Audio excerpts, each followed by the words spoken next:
سب سے بڑی دولت ایمان ہے، اور ایمان میں ایمان بالغیب اصل ہے،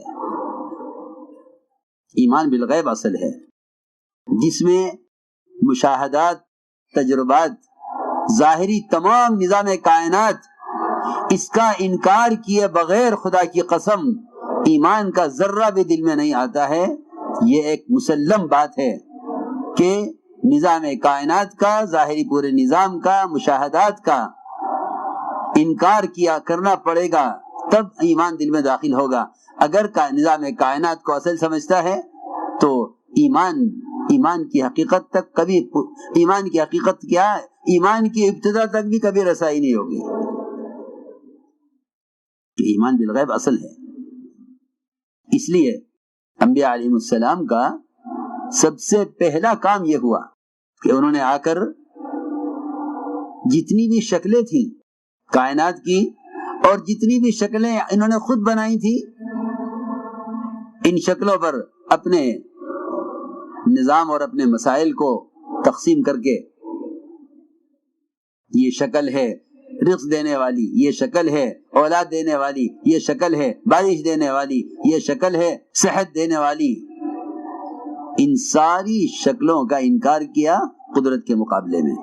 لا الہ میں سب سے پہلے اللہ کے ہر غیر کی نفی ہے، سب سے پہلے اللہ کے ہر غیر کی نفی ہے، اور اس نفی کا مطلب صرف انکار کر دینا نہیں ہے، بلکہ اس نفی کا مقصد، اس نفی کا اصل مطلب یہ ہے کہ تم ان شکلوں سے کوئی امید ہی مت رکھنا، ان سے امید کی بھی نفی کرو۔ یہ کہنا نہیں یہ خدا نہیں ہے، کہ یہ خدا نہیں ہے تو تمہیں اس سے امید کیوں ہے، یہ خدا نہیں ہے تو اس سے امید کیوں ہے۔ میں نے عرض کیا کہ سب سے پہلا کام انبیاء علیہ السلام کا یہ ہے کہ وہ آ کر اپنی قوم کو ایمان بالغیب سکھلاتے ہیں، اور ایمان بالغیب ہی اصل ہے۔ لکھا ہے علماء نے کہ جس چیز کی تصدیق دیکھ کر کی جائے اس کو ایمان نہیں کہتے، اس کو ایمان نہیں کہتے، یہ کی تصدیق دیکھ کر کی جائے۔ ایمان بالغیب اصل ہے۔ حضور اکرم صلی اللہ علیہ وسلم نے اپنے صحابہ کے یقین کو کائنات کے ظاہری نظام سے ہٹایا تھا، صحابہ کے یقین کو کائنات کے ظاہری نظام سے ہٹایا تھا۔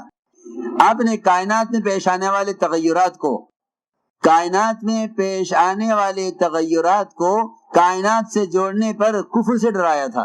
میری بات بہت توجہ چاہتی ہے کہ نظام کائنات کو کائنات سے مت جوڑنا، نظام کائنات کو براہ راست خالق کائنات سے جوڑنا۔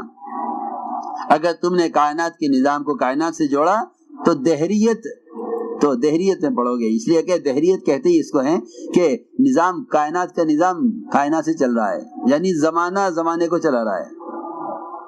دہریت اسی کا نام ہے، دہریت اسی کا نام ہے کہ نظام کائنات کائنات سے چلتا ہے، نہیں، نظام کائنات خالق کائنات سے چلتا ہے۔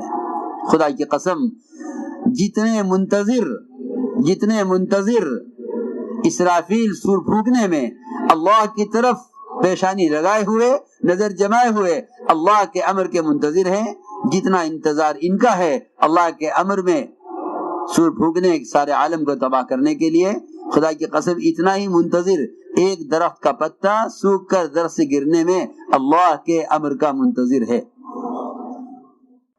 جی ہاں، اس پر ایمان لانا ہوگا تاکہ اس درمیان کی جتنی شکلیں ہیں، اسرافیل کے سور پھونکنے سے لے کر اس پتے کے گرنے تک، اور جبرائیل کے حجم اور ان کے قد و قامت اور ان کے پھیلاؤ سے لے کر، ان کے طول و عرض سے لے کر ایک چونٹی تک، جتنی شکل ان کے درمیان میں ہے، ان ساری شکلوں کا اسی طرح انکار کرنا پڑے گا کہ کرنے والی ذات صرف اللہ کی ہے۔ اللہ کو بولنا سب سے بڑی عبادت ہے، اللہ کو بولنا ذکر ہے۔ اس زمانے میں لوگ صرف تسبیح پڑھنے کو ذکر سمجھتے ہیں، میری بات توجہ چاہتی ہے بہت۔ اس زمانے میں لوگ صرف تسبیح پڑھنے کو ذکر سمجھتے ہیں، نہیں، بلکہ نبی کو جو ذکر کا حکم ہے، نبی کو جو ذکر کا حکم ہے، اس میں نبی کو اس کا حکم ہے کہ آپ کھڑے ہوئیے اور آپ اللہ کی بڑائی کو، اس کی کبریائی کو ان تمام شکلوں کے مقابلے میں بڑا بیان کیجئے آپ سے اور انبیاء سابقین سے. جو کفر کی لڑائی ہے وہ ذکر پر نہیں ہے. ٹھیک ہے، تسبیح آپ نے صبح پڑھ لی، ایک شام کو پڑھ لی، اس میں کوئی شک نہیں. اللہ کے ذکر کے انوارات، اس کے ذکر کے فضائل، اس کے ذکر کی برکات سب اپنی جگہ ہیں، اس سے انکار نہیں ہے. لیکن یہ بات یاد رکھنا کہ اللہ کے غیر کا تأثر دلوں سے نکلے گا نہیں جب تک اللہ کی ذات سے ہونے میں اس کے غیر کا انکار نہ ہو. ایک لا الہ الا اللہ کا ذکر ہے، ایک لا الہ الا اللہ کے تذکرے ہیں. چنانچہ صحابہ نے عرض کیا کہ اونٹوں میں خارش پھیل گئی ہے. آپ نے سوال کھڑا کیا کہ اونٹوں میں خارش کیسے پھیلی ہے؟ صحابی نے جواب دیا کہ ایک اونٹ کو ہوئی تھی، سب کو ہو گئی. یہ جی ہاں کہ نہیں، یہ بات کلمے کے اور ایمان کے بالکل خلاف ہے. یہ اللہ کی قدرت کا انکار کر دینا ہے. جی ہاں پکی بات ہے، یہ قدرت کا انکار کر دینا ہے کہ ایک کو ہوئی تھی پھر سب کو ہو گئی. فرمایا آپ نے کہ اگر اس ایک سے سب کو خارش ہوئی ہے تو پہلے اونٹ کو خارش کہاں سے ہوئی؟ یہ بتلاؤ. نعوذ باللہ، نعوذ باللہ یہ کہنا کہ پہلے اونٹ کو اللہ کے حکم سے ہوئی، باقی کو اونٹوں سے ہو گئی، یہ نظام قدرت کا نظام کہلانے کے قابل نہیں ہے کہ ایک اونٹ کو خارش ہو گئی تھی پھر سب کو ہو گئی. نعوذ باللہ، اللہ تو ایک کو چاہتے تھے مگر سب کو ہو گئی. نہیں، اس کی کوئی گنجائش نہیں ہے. اللہ کو اللہ ماننے کا تقاضا یہ ہے کہ کائنات میں کوئی ذرہ حرکت نہیں کرتا اس کے امر کے بغیر. تو جو امور پیش آتے ہیں ان امور کو اللہ کی طرف پھیرنا، ان امور کو اللہ کی طرف پھیرنا، یہ ہے اللہ پر ایمان لانا. یہ ہے اللہ پر ایمان لانا کہ تم کائنات کے تغیرات کو براہ راست خالق کائنات سے جوڑو. ورنہ صاف بات یہ ہے کہ جو کائنات کے تغیرات کو کائنات سے جوڑ دیں گے ان کے اللہ کے درمیان یہ شکلیں حائل ہو جائیں گی، رکاوٹ بن جائیں گی. یہ پکی بات ہے کہ جو کائنات کے تغیرات کو کائنات سے جوڑ دیں گے وہ اللہ تک نہیں پہنچ سکیں گے، وہ اللہ تک نہیں پہنچ سکیں گے. کیوں؟ اس لیے کہ وہ کہیں گے کہ نجومیوں کو بھی خبر ہے کیا ہوگا. اگر نجومی کا انکار نہیں کریں گے تو یہ نجومی ہوں گے، ستاروں کے پجاری ہوں گے، یہ ستاروں کے پجاری بنیں گے. اگر یہ زمین سے ہونے کا انکار نہیں کریں گے تو یہ زمین کے پجاری بنیں گے اور دوسروں کو بھی کہیں گے آؤ تم بھی ہمارے ساتھ زمین کا شکریہ ادا کرو کہ زمین غلہ دے رہی ہے. میں بہت اہم بات کہہ رہا ہوں. عقائد بگڑتے ہیں نظام کائنات کو کائنات سے جوڑنے کی وجہ سے. عقیدہ بگڑتا ہے نظام کائنات کو کائنات سے جوڑنے کی وجہ سے.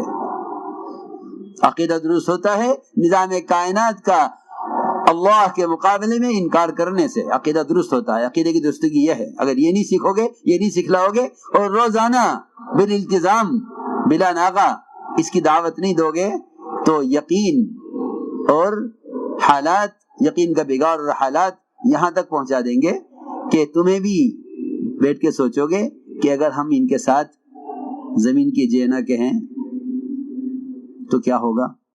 قانون تو یوں کہہ رہا ہے. پکی بات ہے.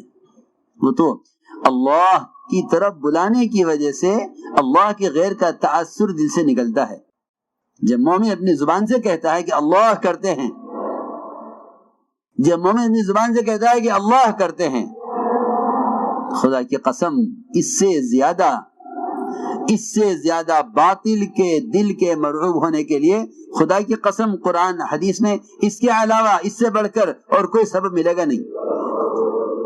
میں جو کہہ رہا ہوں سمجھ کر کہہ رہا ہوں. جو مومن کہتا ہے کہ اللہ کریں گے، اس سے زیادہ باطل کے قلوب کو مرعوب کرنے والی اور کوئی چیز نہیں ہے. وَإِذَا ذُكِرَ اللَّهُ وَحْدَهُ اشْمَأَزَّتْ قُلُوبُ الَّذِينَ لَا يُؤْمِنُونَ بِالْآخِرَةِ وَإِذَا ذُكِرَ الَّذِينَ مِن دُونِهِ إِذَا هُمْ يَسْتَبْشِرُونَ. یہ تو خوش اس سے ہوں گے، یہ تو خوش اس بات سے ہوں گے کہ آپ کہیں کہ نہیں جی ایسا نہیں ہے، ہم اللہ بھی ہیں پھر آپ بھی ہیں، اللہ کے بعد آپ ہی ہیں، جی ہاں اللہ بھی ہیں آپ بھی ہیں، اللہ کے بعد آپ ہی ہیں، ہاں اس سے خوش ہو جائیں گے۔ اور آگے کہ نہیں اللہ ہی ہیں صرف، تو ان کے دل مرعوب ہوں گے، ان کے دل مرعوب ہوں گے اس سے، اور ان کے دل شکستہ ہو جائیں گے اس سے کہ مومن یہ کہے کہ اللہ سے ہوتا ہے۔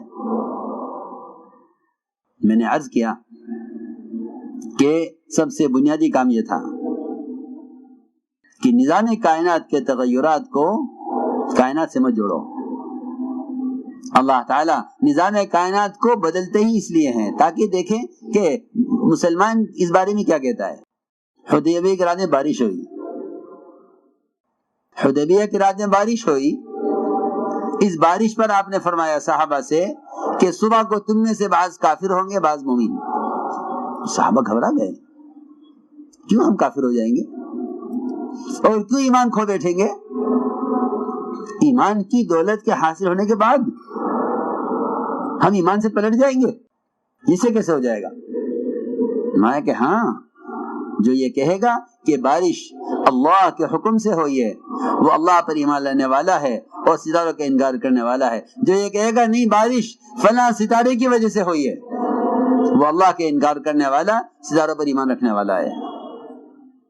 تو میں نے عرض کیا کہ ادھر نجومی ستاروں کے پجاری، ادھر زمینوں کے پجاری، یہ کہیں گے مسلمانوں سے کہ آؤ دیکھو یہ نظام۔